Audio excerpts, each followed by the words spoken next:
Hey, it's February 6th and this is part 2, and we need to start looking in terms of Foster Friess, this backer of the Daily Caller that gives $3 million a year, in terms of his investments in Malawi. Used to be a protectorate of the Crown.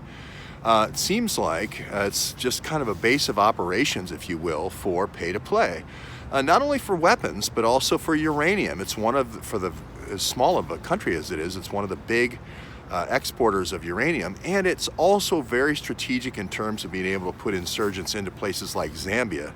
We know Zambia because of all the Krupniks that are in Zambia that get put there, and Mark Lambert's son being, well, the different Krupniks, excuse me, the Krupnik son and the Krupnik crushers with Roman Krupnik, crushing a lot of uranium. And now there's true that they're more to the north as well, near the border of Congo, where we have Shinkolobwe, which is that mine we identified over a year and a half ago as one of the richest mines.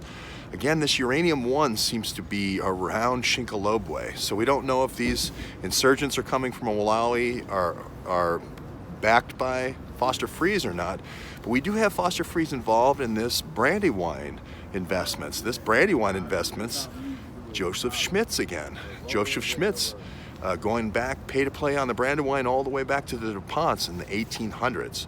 So again, need to look at these connections, supporting remote covert weapons plays in Africa through people like Blackwater.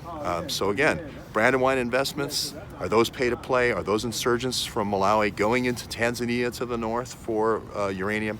The uranium play in Malawi as well, going into places like Rhodesia, the old Rhodesia for blood diamonds, as well as their mineral plays. So you have to look at not just the country where Foster Friess is plunking down his very small controlled state where it's easy to manipulate, one of the poorest countries in the world, but you have to look at that as sort of like a Rwanda.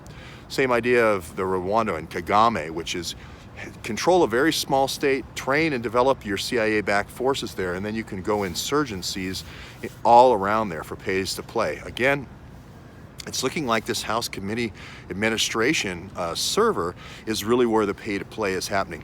Not really the Awans, it's bigger than that. It's the House Committee on really pay-to-play is what it should be called.